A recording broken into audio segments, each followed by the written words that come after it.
Welcome to Things You Don't Know, the show where we scrub away the layers of everyday life to find the fascinating truths underneath. Today's episode is going to be squeaky clean.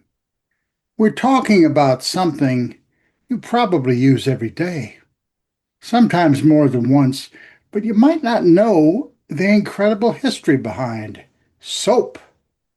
We'll explore where it came from, why it's considered both a luxury and a necessity, and how it went from ancient ash and oil concoctions to modern scented shower gels and antibacterial foams. The earliest record of soap-like substances dates back nearly 5,000 years. The Babylonians were making a kind of soap around 2800 BCE.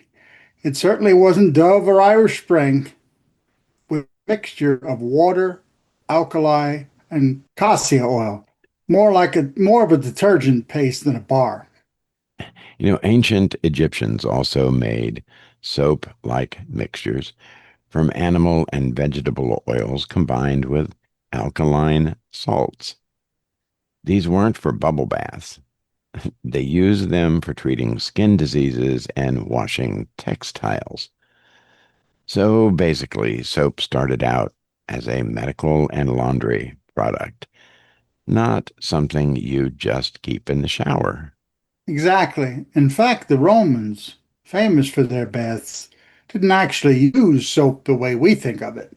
They cleaned their bodies with olive oil and a strigil, a curved scraping tool. Youch, that sounds uncomfortable.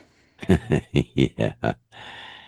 Though, to be fair, they did have soap for washing clothes. It wasn't until later, in places like Gaul and Germany, that hard soap became common for personal hygiene. The Middle Ages in Europe saw soap making evolve into a true craft. Marseille in France, Castile in Spain, and Aleppo in Syria became famous soap making centers. Aleppo soap, made from olive oil and laurel oil, is still made today using centuries old methods.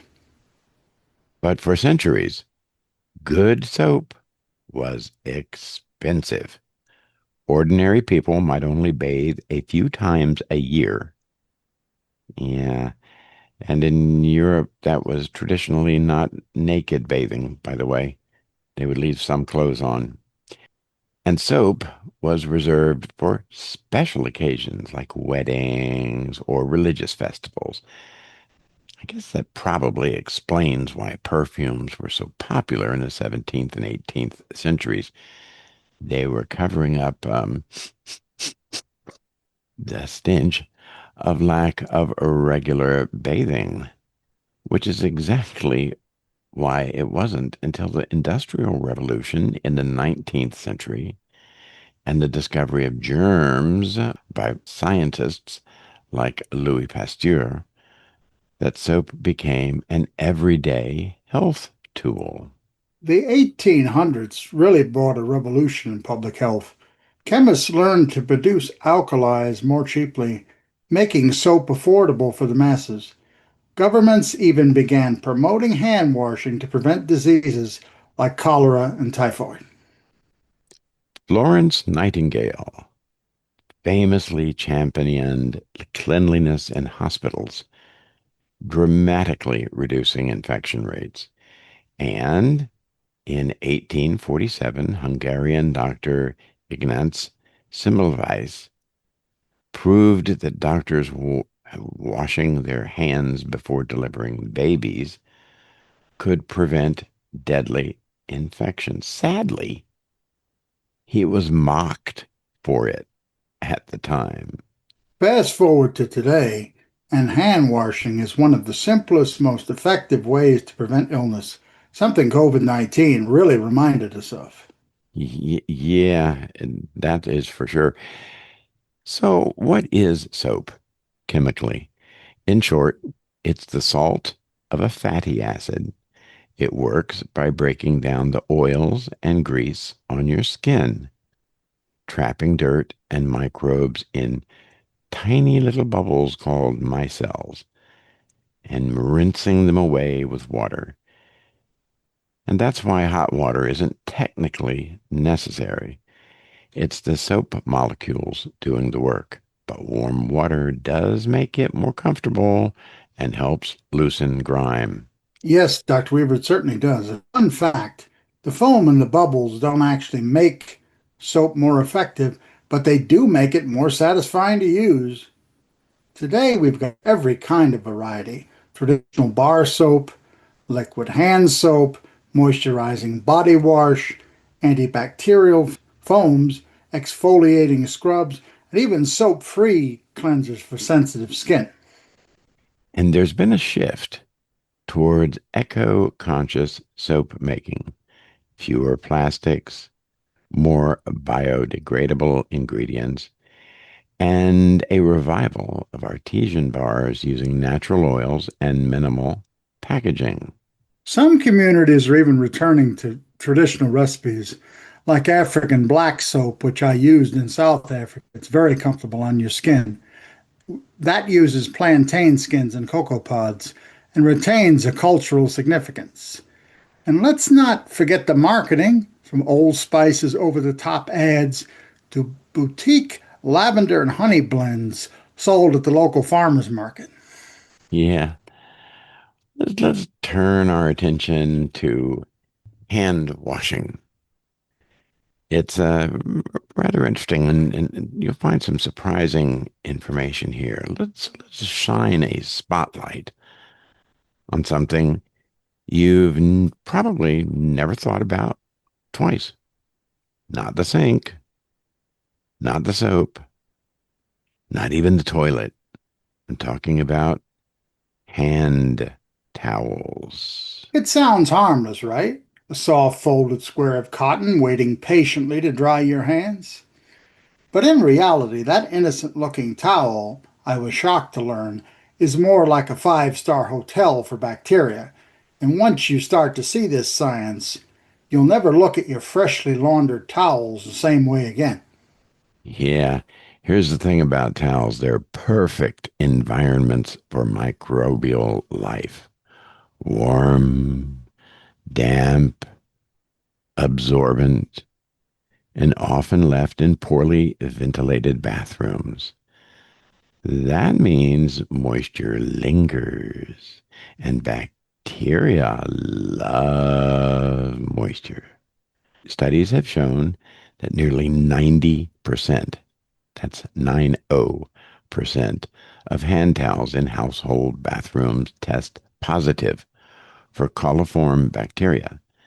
That's the same family that includes E. coli, and about 15 to 20% carry one of the favorites, fecal bacteria. Yeah, you heard me correctly. The stuff that you usually flush down the toilet and that you're desperately trying to wash off your hands might actually be just patiently waiting for you on the towel. Yuck. And here's where history comes in. The idea of the communal towel isn't new. In the 19th century, shared roller towels were common in schools, factories, and train stations. One long towel rolled through a wall mounted dispenser. You dried your hands on it, and the next person pulled down the same towel and used the next section. Unsurprisingly, these towels became infamous vectors of disease. Public health campaigns in the early 20th century actively fought to replace roller towels with paper towels, especially after the 1918 flu pandemic. And enhanced with the recent COVID-19 pandemic, too. When we think of germs, we usually picture dirty hands touching the towel. And yes, that's part of it. But here's the twist. Even if your hands are freshly washed, the towel can still spread bacteria. Why? Because washing doesn't eliminate everything. Tiny traces of skin oils, soap residue, and yes, microscopic bacteria still cling to your hands. Once they hit the towel, it becomes a breeding ground. Every time the towel stays damp for more than a few hours, bacteria can double and triple in numbers. Some studies show Staphylococcus aureus, a bacterium that can cause skin infections, thriving on towels. Others discovered yeast and mold spores, especially in towels used in kitchens. And kitchens, by the way, may be even worse than bathrooms. Just think about it. Raw chicken juice, wiping the counters, drying your hands after handling meat. One University of Arizona study found that nearly 90%, that's 90 folks, of kitchen towels carried bacteria and about a quarter of them harbored E. coli. E. coli. Whoa, whoa, whoa, in the kitchen. Mm, yeah. So why not just use paper towels? That was exactly the question public health experts asked over 100 years ago. The paper towel was actually invented in the early 1900s as a direct replacement for roller towels in schools, an effort to curb outbreaks of colds and flu. And the science today still supports paper over cloth. Paper towels reduce surface bacteria far more effectively because they're single use. You use it, you throw it away. Cloth towels, on the other hand, are like sponges, trapping whatever they touch and keeping it around for the next unsuspecting user. But here's the irony. We often think cloth is the more sanitary option because it seems cleaner, softer, it's washable. But in truth, if it isn't washed every day, or at the bare minimum every 2 or 3 days, it can become dirtier than the bathroom floor. Yo, that's kind of disgusting to think about, isn't it? Indeed. So, what do we do about this? First, wash towels more than you often than you think. Most experts recommend every 2 to 3 uses, and not every 2 to 3 weeks. Second, dry them thoroughly. Sunlight's a natural bacteria killer, but high heat in a dryer can help too. And third, keep separate towels for different jobs, one for hands, one for dishes, and definitely no crossover with pet care. Certainly not. And if you really want to be sanitary, don't share hand towels at all. Each person in the house should have their own, or switch to paper. It might not be eco-friendly, but it sure is healthier. It's a small detail that most people ignore, but think of it this way. Your towel may be less like a soft blanket and more like a bacterial sponge. So next time you dry your hands, pause for a second. That towel you trust might be holding more bacteria than a doorknob at the airport. Yuck. And history shows, ladies and gentlemen, we've known about this for a long time. The communal towel was abandoned for a good reason, but maybe it's time to rethink the family hand towel too. Yeah, as always, it's the everyday things that hide the biggest surprises. And now you know the dirty truth about hand towels. Now, we've talked about bacteria and we see there's antibacterial soap. So, what makes antibacterial soap different? Well, regular soap works by mechanical action. It loosens dirt, oils, and microbes from your skin so they can be rinsed away with water. It doesn't necessarily kill germs, but it removes them effectively. Antibacterial soap contains added chemical agents designed to kill or inhibit bacteria. Common additives have included triclosan and triclovarin, though these have been banned in many countries, including the US, since 2016 due to safety concerns. Some newer antibacterial soaps use alternatives like benzoyl chloride. So the main difference is extra active ingredients that are supposed to kill bacteria, not just wash them away. The question is, does antibacterial soap actually work better? Surprising truth is, for everyday use, not really. The United States Food and Drug Administration reviewed decades of research and concluded there is no solid evidence that antibacterial soaps are more effective than plain soap and water at either preventing illness or stopping the spread of germs. It's important to remember most common infections, like colds and the flu, are caused by viruses, not bacteria, so antibacterial agents don't help.